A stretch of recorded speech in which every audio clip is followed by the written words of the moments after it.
চার বন্ধু মিলে স্নান করতে গিয়েছিলেন যমুনায়, কিন্তু জলে নামার পর ডুবে মৃত্যু হয় তিনজনের। এখনো একজনের খোঁজ মিলেনি। ঘটনাটি মঙ্গলবার দিল্লির বুরারি এলাকায় ঘটেছে। চার কিশোরের বয়স 15 থেকে 17 বছরের মধ্যে। পুলিশ সূত্রে জানা গিয়েছে, খবর পাওয়ার সঙ্গে সঙ্গেই দমকল কর্মীদের নিয়ে ঘটনাস্থলে পৌঁছয় পুলিশ। নৌকায় এক উদ্ধারকারী দলও কিশোরদের সন্ধানে নামে। খোঁজাখুঁজির পর 3 কিশোরের দেহ যমুনা থেকে উদ্ধার করা হয়।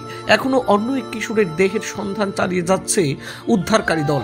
প্রাথমিক তদন্তে নেমে পুলিশ জানতে পারে, 4 জন কিশোরী উত্তরপ্রদেশের গাজিয়াবাদ জেলার লোনির রামপার্ক এলাকার বাসিন্দা। 4 জনই 10ম শ্রেণীর ছাত্র। যমুনায় স্নান করতে যাবে বলে মঙ্গলবার সকাল 11টা নাগাদ বাড়ি থেকে বেরিয়ে পড়ে তারা। সন্ধ্যা গড়ানোর পর বাড়ি না ফেরায় খোঁজখবর করতে শুরু করেন তাদের পরিবারের লোকেরা। যমুনার তীরে পৌঁছে কিশোরদের জামা কাপড় পরে থাকতে দেখেন তারা, কিন্তু তাদের ছেলেদের খুঁজে পাচ্ছিলেন না।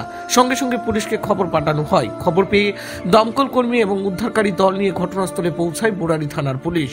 উদ্ধার কাজ এখনো চলছে বলে পুলিশ সূত্রে জানা গিয়েছে। 3 জনের দেহ ময়নাতদন্তের জন্য পাঠানো হয়েছে। আর এই ঘটনায় চাঞ্চল্য দেখা দিয়েছে বুরারি এলাকায়। এদিকে প্রশ্ন উঠছে যমুনার নিরাপত্তা ব্যবস্থা নিয়েও। Bureau report, north east 24 news.